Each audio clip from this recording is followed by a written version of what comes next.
Welcome to the Revenue Committee. Good morning, Senator Van Gillen, Senator Linehan, and all members of the committee. I can't thank you all enough for your incredible work. It's really, really important. So, my name's Jim Pillen, J-I-M-P-I-L-L-E-N.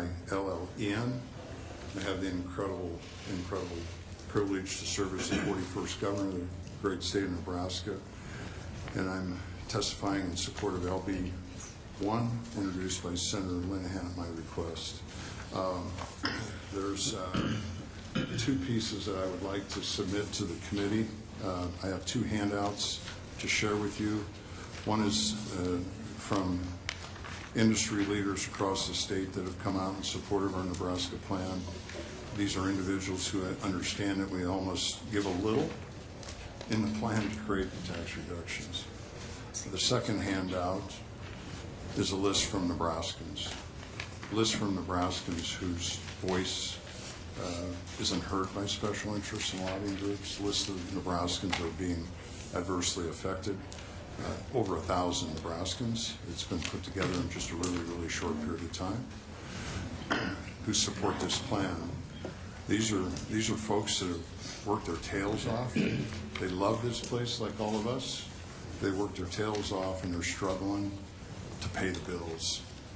And they're at risk of losing the homes they've paid for crying out loud because of our outrageous property taxes.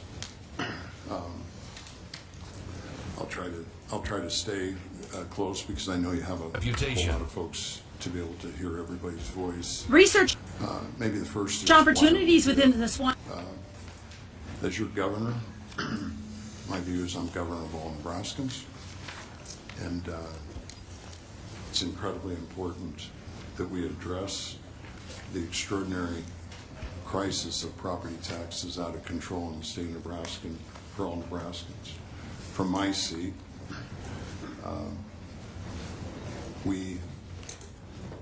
our tax policy is causing 30 to 35% of our young people who have literally lost the hope that they can own a home. I'm here because of folks who can't afford their rent anymore because the property taxes are skyrocketing. I'm here because of the seniors that have raised their families, educated their children, and decided to stay here because they don't make enough money to move somewhere else. And now the house they paid for, they're being forced out of it countless times over and over. And then, needless to say, as your governor, I think a really, really important task is that we grow Nebraska. And we have no idea how many people go online to see what our income tax, and because of our partnership, we were able to get ourselves competitive. Still got more work to do, but we're competitive. We have no idea how many people don't come here because they see what our property taxes are and they delete Nebraska. You can't make this up. Just last week, I was working with one of our team members in the Department of Economic Development, working on a trade mission this fall. And I said, this one person I'd really like to have come on the trip, we're working hard, they want to come to Nebraska and do business. And I think it would really be good. Are you up for that? I said, you bet. And then he said, but there's just one little glitch. I said, well, what's the glitch? He said, they want to come here, they've already bought land. I go, that's awesome. He goes, no, the glitch is they bought the land across the river because of property taxes. They bought the land across the river because of property taxes.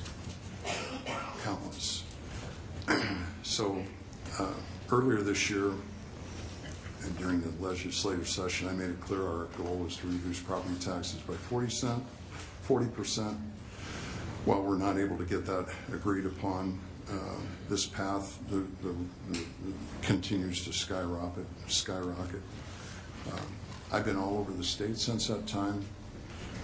Had over 26 town halls with people from Bellevue to Chadron, from South Sioux City to McCook and in between, to hear directly from Nebraskans. And then countless others via email and every conversation I have. Everywhere I go, People come up and say, thank you for not giving up, thank you for continuing to fight. Everywhere I go, countless times every single day. LB1 represents transformational tax reform for the state of Nebraska and all of our citizens. This plan will allow young Nebraskans to become homeowners. It will no longer be turned away due to high property taxes. There's not just one key to solving this problem. I think it has to be addressed from a multitude of different perspectives. So number one, we simply have to control local spending. This is an evaluation problem, this is a spending problem. Number two, we have to cut excess waste in state government. We're making progress in the first 20 months. Number three, we have to go back to a policy of 60 years ago with a broader sales tax base. Because of special interest, all that's eroded, and we can slip it in on property tax. We sure have. And we've got, when this calling happened to me, I was astounded when I found out of 244 school districts, 180 school districts virtually had no funding from the state. It's time for the state to quit quitting on kids. One thing we all in the state agree on is that we believe our kids are our future. It's time for the state to put our money where our mouth is. And simply reducing the total number of taxes collected in the state. This plan will get us really close to $1 billion reduced in revenues by 2027.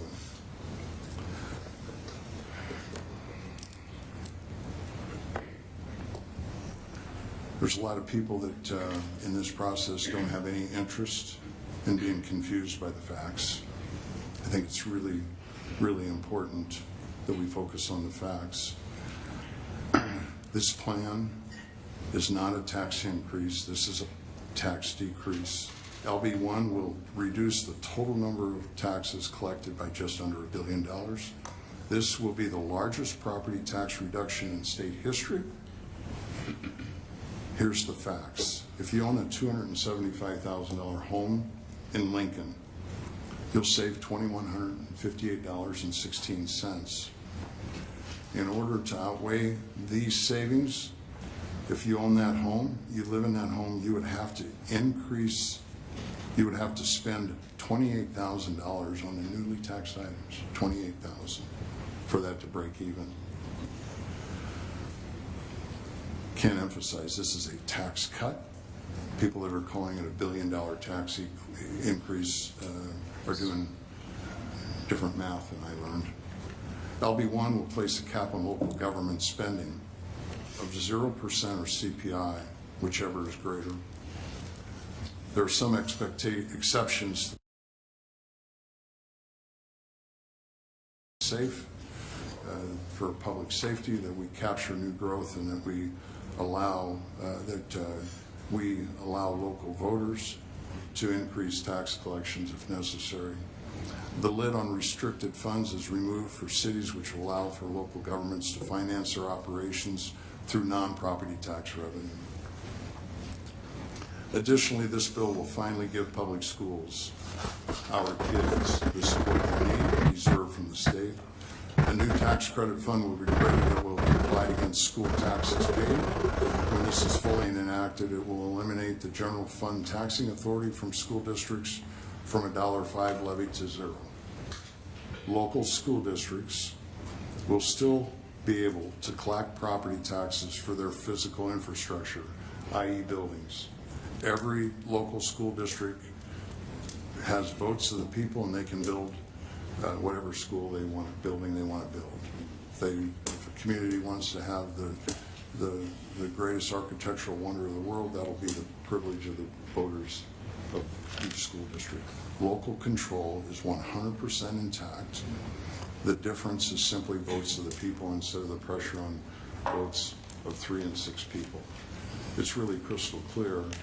I can't believe how long it took me to understand this, but the facts are clear. We have state statute. We have state statute that says whatever the valuations go up, the levies go down, no change in property tax, except we have a pop-off valve that allows every local government to exceed it, and we've been very good at it, virtually everywhere, 100% of the time. Local control is votes of the people, not pressure on 3 and 6 people.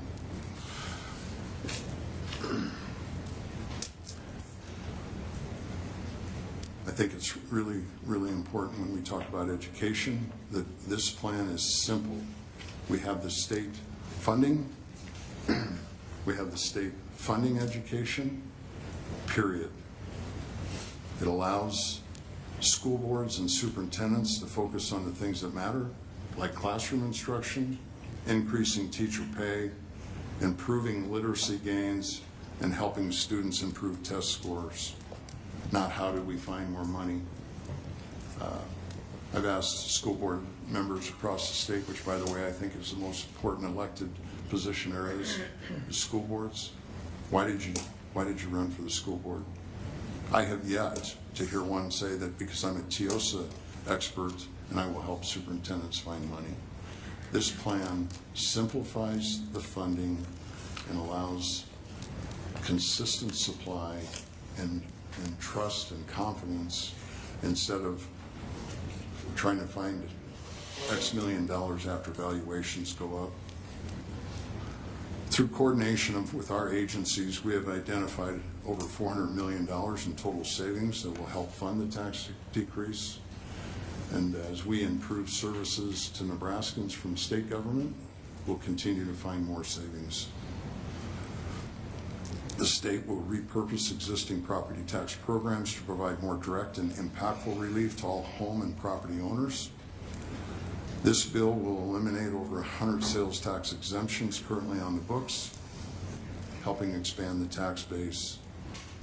A tax will place on pop and candy, consumable hemp, vaping will be taxed at 30%. Cigarette tax will increase $1 to $1.64. Games of skill or quote gray machines will be taxed at 20%, which is in parity with the casino slot machines.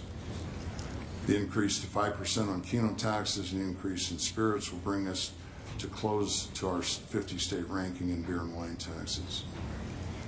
Overall, Nebraskans will have their property tax statements reduced by an average of 50%.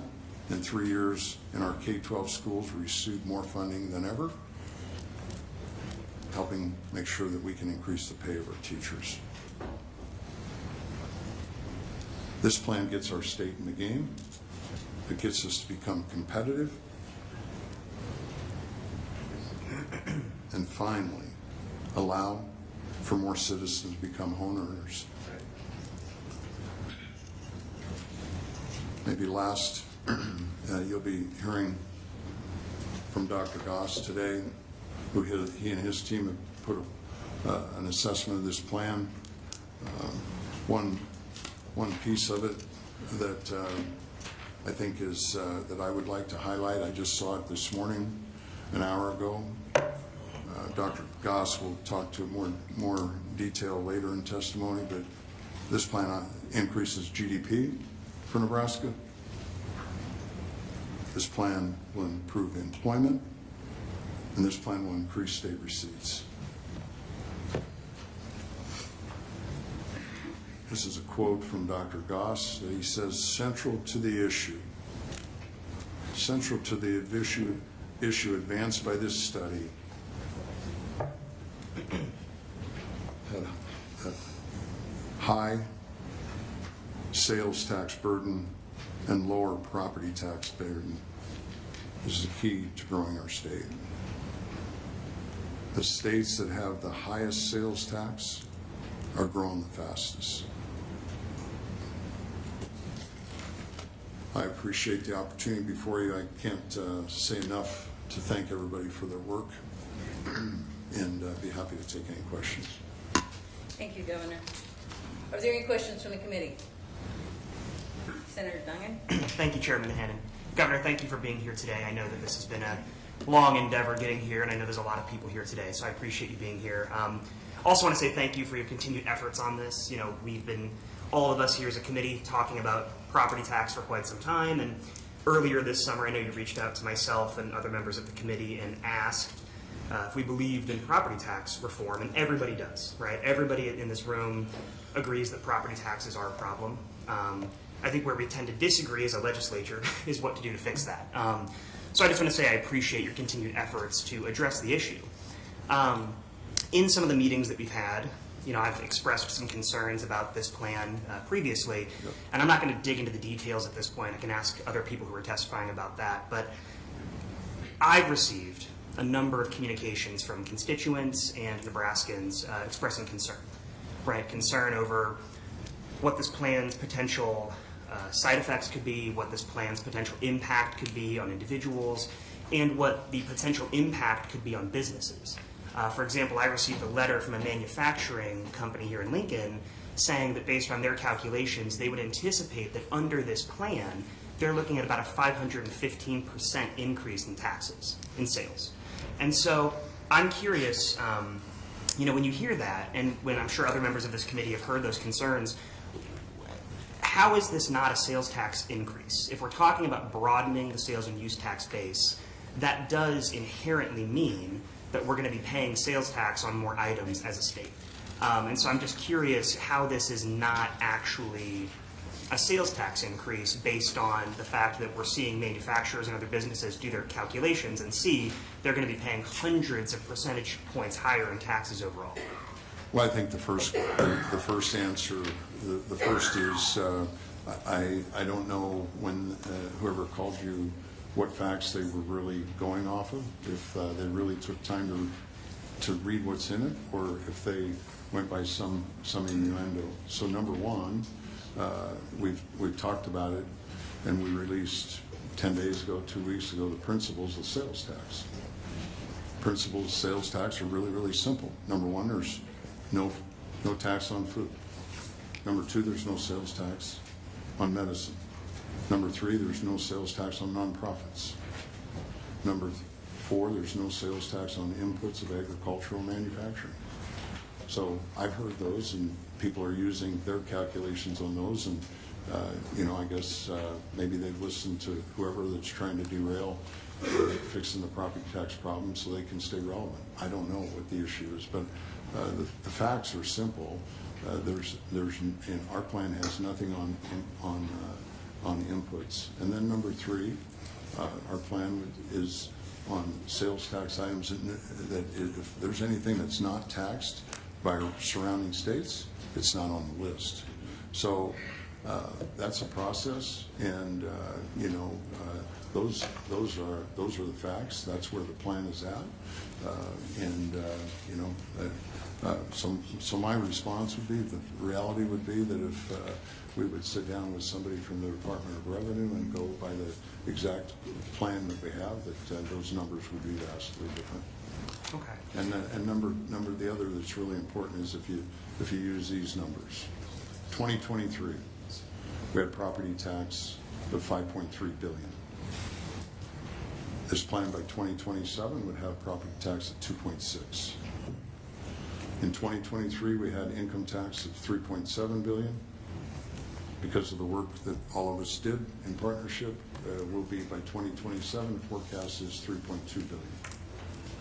And again, Dr. Goskin talked about the effects of sales tax. Our sales tax was $2.3 billion in 2023. This plan would have sales tax at $4 billion. And it's not going to talk about the increase in receipts because of what business this will generate. No, I appreciate that. I do look forward to the testimony from him too, kind of about the economic impact. The other, main concern that's been expressed to me by my constituents, so I represent Northeast Lincoln, LB26. Yeah. I believe about 50% of my district are renters. I think 46 to 47% of my district are renters. Friends of mine and constituents have reached out saying, based on their analysis of this plan, they're not going to see any benefit. Yeah. And I know in some of the town halls we've had, and you've talked about property tax is so out of whack that you don't even have to own property to be affected by it. Right. But when we're talking about providing property tax relief, the individuals who don't own property, are now, if this plan were to go forward, going to be increasing their sales tax they're spending, their sales and use tax they're spending, without receiving any direct benefit. Now, I understand there's at least an argument that the rent is not going to go up as much if property tax relief is achieved. But what do I say to my friends and my constituents who are reaching out to me and saying, I'm going to be paying more in taxes and I'm not getting any benefit? Why would I support this plan? So I guess, how do you respond to the renters out there who are also seeking assistance? Yeah, I appreciate the question, and it's extraordinarily important.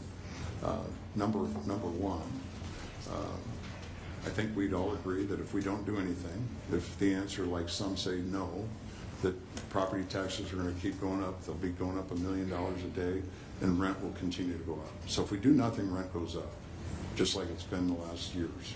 We'd agree on that, right? Mm-hmm. So then number two is really, really simple. The first step would be when we get property tax under control, I think we all agree our goal is to help people have a better jobs and be able to help people be able to live the American dream and own their homes. And then number three, I'm a believer in free market. It's not going to change immediately the first day, but I think you'll hear from people that are in that business that if all a renter is after is the most money they can rent, guess what? They get bad renters, and pretty soon you can't charge enough to make up for it. In that business, it's really important to have great people that you're doing business with, and so the market will evolve and change and certainly decrease. It ebbs and flows in agriculture. It does it everywhere. It's called the free market. That's my view. Does it happen exactly today? No, but in a short time it sure will. Right. Well, thank you. And the last question I'll ask, I do, again, appreciate you answering these. So part of the issue I think that a lot of people have had with this plan, clearly it's a very full room here today, is is the expansion of the sales and use tax, right? And so we have this list of things that are on the sales and use tax expansion. How did we ultimately get to this list? Because I know at one point there was like 120 or something that were on the table, and then that was whittled down to about 100, and then it came down to like 90. How did we end up with this list of things that are now going to not be exempt from sales and use tax? How did we end up to where we're at today? With this list, yeah. Well, through constant work and listening to Nebraskans across the state and understanding everything. So it's been, as I've said from day one, it's been an evolving, breathing piece of work, and this is Nebraska's plan. Thank you. Thank you, Senator Diane. Are there any other questions from the committee? I just have one quick one. The Revenue Committee, all the members here were invited to your meetings all summer. Were we not all there? All invited and included in the meetings you had all summer about this plan. And we went over those lists multiple times, right? Yes. And we had many discussions. I've had multitudes of discussions with Nebraskans, with members of the legislature in formal settings and in independent settings. Thank you. My hearing aids work pretty good. Thank you. Thank you. I'm going to get some. Any other questions? Thank you very much for being here. Thank you.